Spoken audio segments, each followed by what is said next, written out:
Welcome to the Books of Titans podcast, where I seek truth in the world's best books. I'm your host, Erik Rostad, coming to you from the beautiful Books of Titans studio in Franklin, Tennessee. My goal is to read 52 books per year and share what I'm learning. I'll talk a bit about each book, tie ideas together from a variety of genres, and share the one thing I always hope to remember from each book. Today I'm going to cover The Ballad of Songbirds and Snakes by Suzanne Collins. This is book 25 of 52 from my 2020 reading list. This book is the prequel to the Hunger Games series of young adult dystopian novels. There were three of those books. The first was The Hunger Games that came out in 2008. And then in 2009, Catching Fire, the second book, and the third book, Mockingjay, came out in 2010. These novels were also developed into films and were spread across 4 films, with Mockingjay, the final book, being broken up into 2 parts. Despite them being young adult novels, the themes are quite adult, so I'll get into some of those in the second segment of this episode. This book, The Ballad of Songbirds and Snakes, it starts 64 years before the time of the first Hunger Games book and follows Coriolanus Snow, who is the evil president of Panem. Panem is the nation in North America, and it consists of a capital and then 12 districts, actually 13 districts, but 13's been wiped out. So there's 12 districts, and then the capital is the wealthy area, and the districts are, they're in varying levels of poverty, and there's a lot of hunger, hence Hunger Games. We know in the past there's been a rebellion where the districts fought against the capital won, and as a way to remind the districts that the capital has the ultimate power, and to provide visual entertainment for people who live in the capital, there's this yearly thing called the Hunger Games. And as a punishment, they take 2 children from each of these districts. So 12 districts, 2 children, a boy and a girl. There's 24 total children, and they're put into an arena to fight to the death. And that is the reminder of, you guys rebelled against us in the past, and this is the reminder to not do that again. We're going to take your children, we're going to make them fight to the death, and it's going to be entertainment for us. Now, Suzanne Collins is the author, and the story of how she came up with the idea for this series of books is that she was flipping through channels, and this was early 2000s, and she sees the Iraq War going on, and then she flips to another channel, and there's this reality television show going on, and then she flips to another channel, and there's people competing for a prize. She thought, what if these things were combined into one thing? And that's how she got the premise for this book. So this particular one, The Ballad of Songbirds and Snakes, is broken up into 3 parts. I really enjoyed the first 2, very action-packed. The third was a bit slow at times and kind of got a little young adulty, lovey-dovey, a little too much for my taste.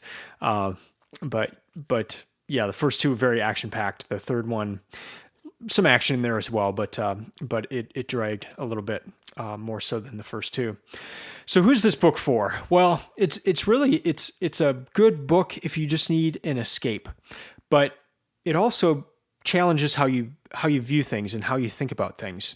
And so it's a interesting novel in that sense, a fun novel despite the content, but really kind of helps you or causes you to think of things in perhaps in a new way. And so it is a young adult book. That's the genre, but I think adults can read this one as well and get a lot out of it. It took me 12 hours to read it. That was over 14 days. I moved during that time, so there are a few days where I was not reading at all. So it probably wouldn't have taken that long, but in terms of the number of days, but 12 hours total. So this episode will consist of a couple more segments. The next segment, I'll cover some themes and ideas that show up in this book, and then in segment 3, I'll cover my one key takeaway and the one thing I always hope to remember from this book. And then at the end of segment 3, I have a little surprise for you as well. So I encourage you to stick with it to the end and listen for that surprise.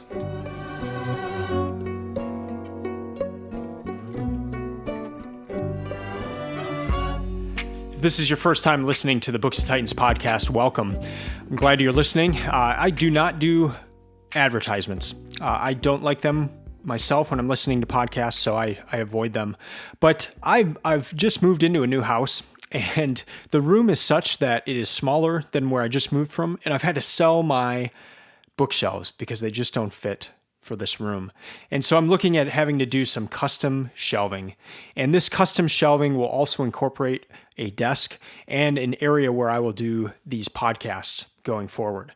I'm attempting to raise some money to do this. And if you've ever wondered how you can support the podcast, well, here's your chance, because I need help building these shelves and paying for these shelves.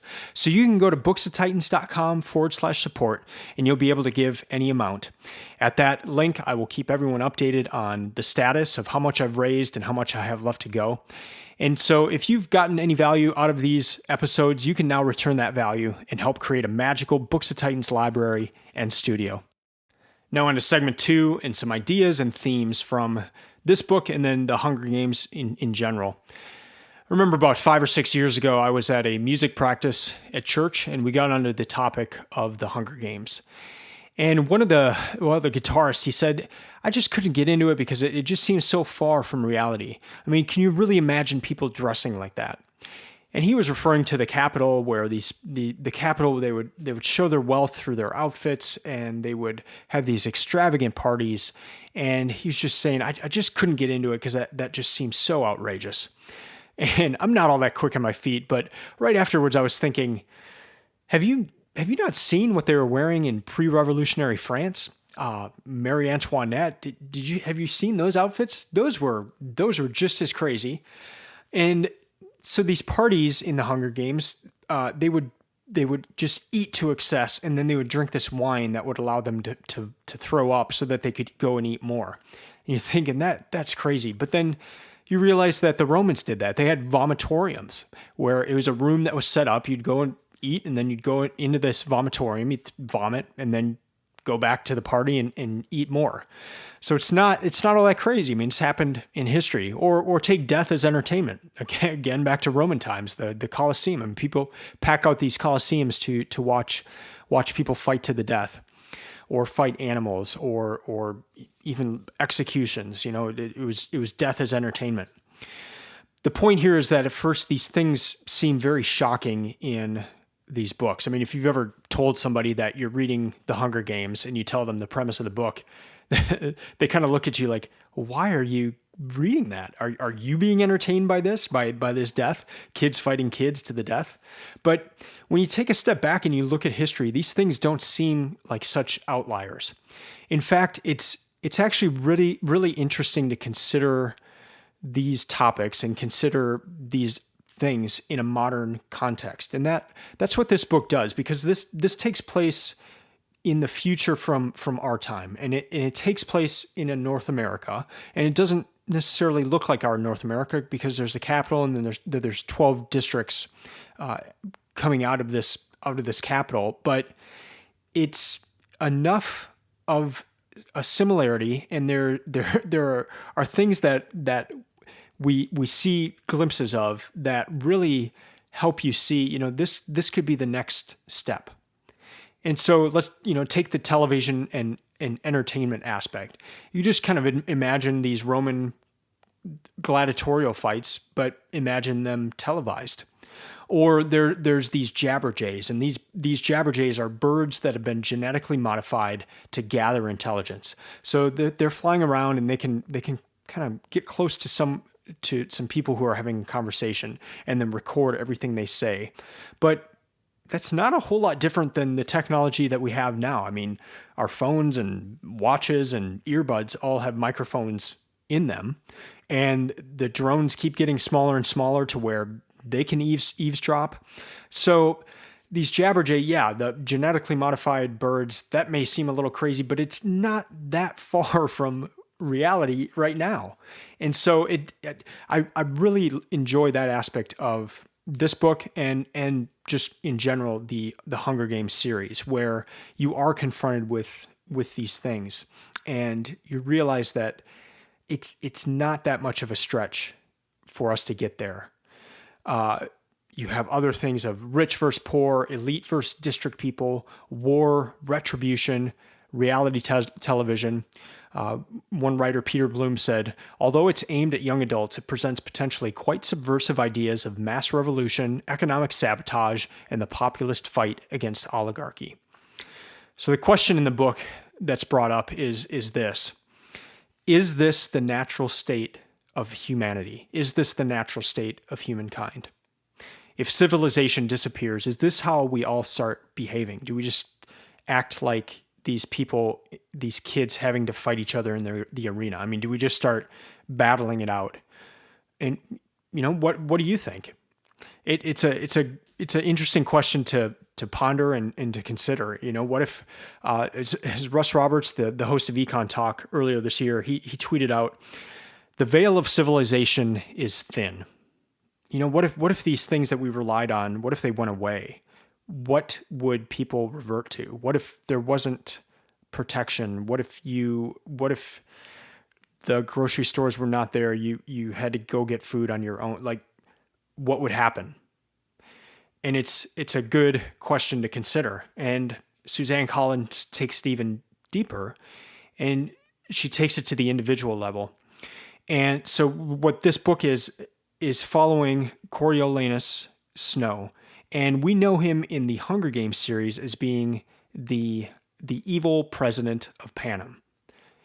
But we don't really know how he got there. I mean, he's a special kind of evil. He's a special kind of villain in the other books. But was he just born that way? How did he become that way? And that's what this book gets into. What led him to that point? Is his evil, is that the natural state of individuals and humankind? Or how did he get there? And so it's a good question to ask, and especially a big one to consider, since it's intended for a young adult audience.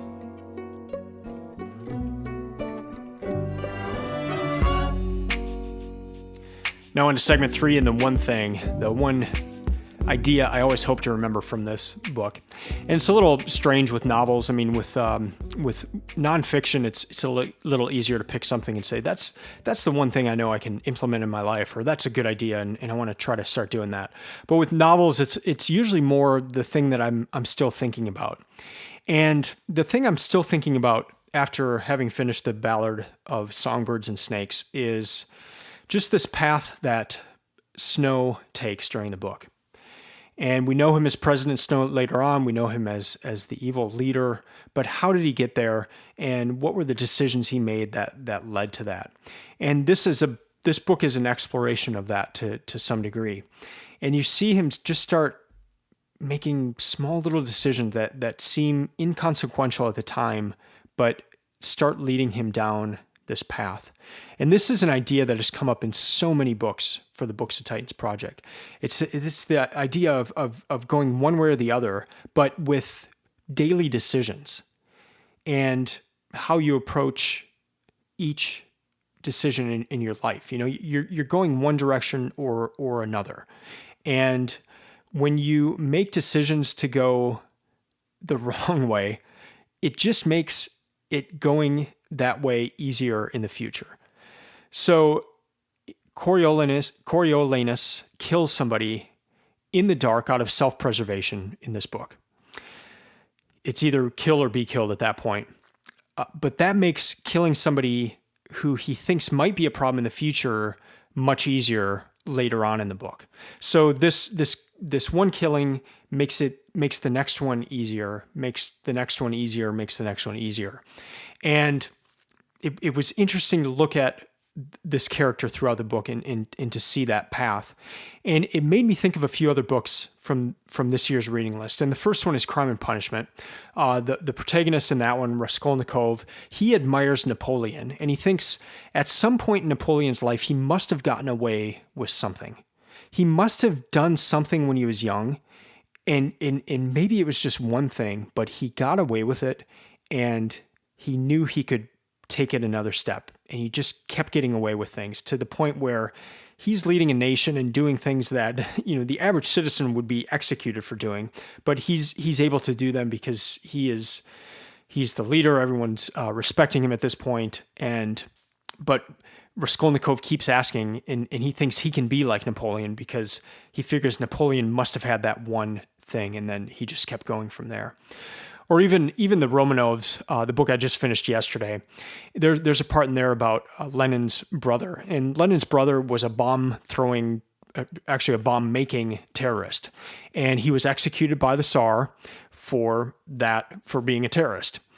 But that execution had a major impact on Lenin, and I've not read about Lenin, but that was a major turning point in his life, and so you wonder what were the things that led to Lenin becoming Lenin, and that being a big part of it. So what were the decisions he made after that?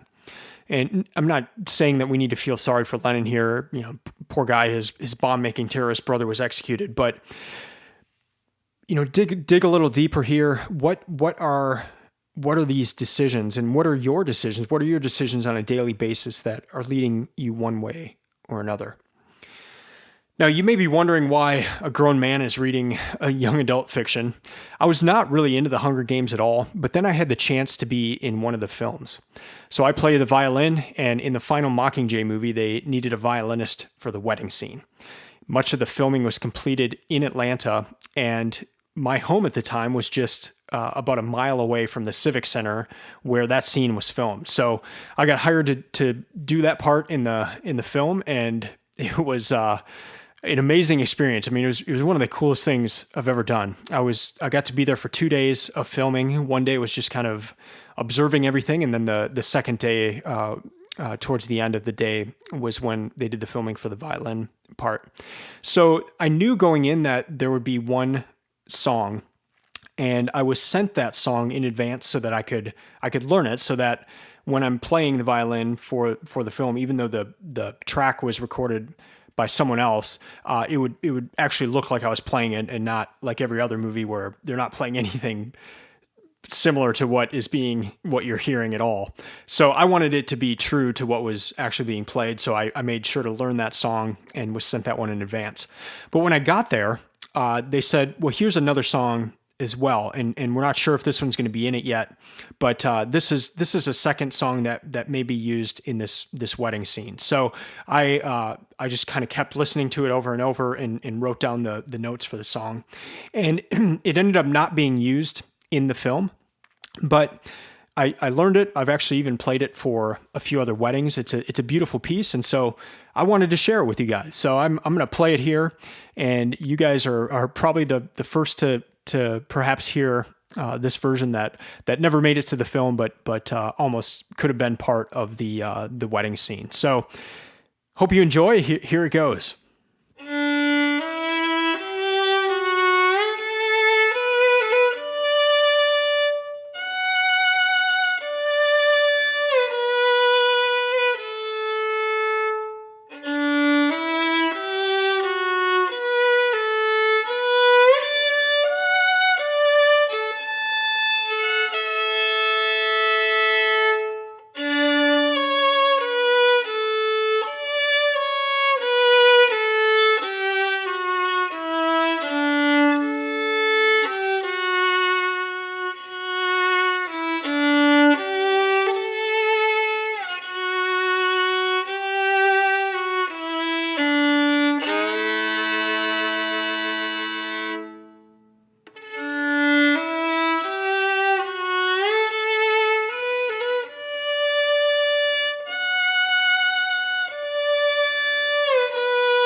To recap, these Hunger Games books are a lot of fun.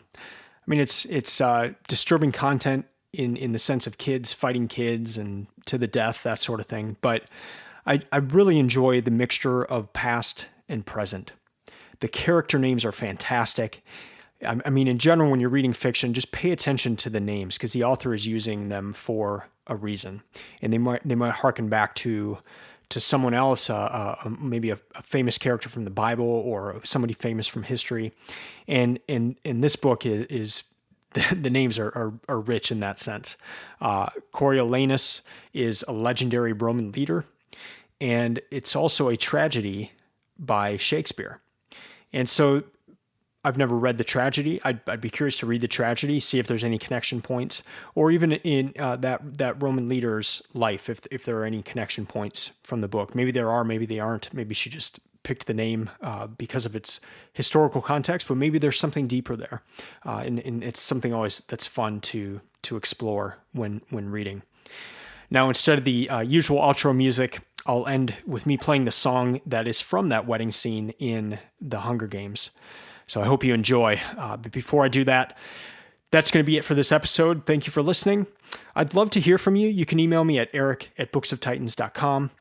Let me know what you thought of this book, if you've read it, or the Hunger Games series in general, or just in general. I love hearing from people about the books they're reading, and I love talking to people about books that I've read.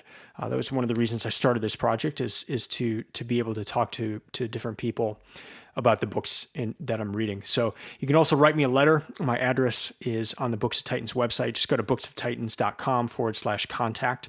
And my address is there where you can write me a handwritten letter. And some people do that, and I really appreciate that.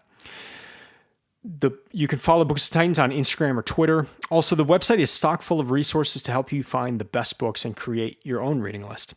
I'll be back next week. I'm going to go back to doing weekly podcasts instead of every other week. So I just finished the Romanovs yesterday, and I was blown away. So that's going to be the topic of the next episode. Can't wait to talk about that one. So until then, keep reading, keep learning, and keep listening. I'm out.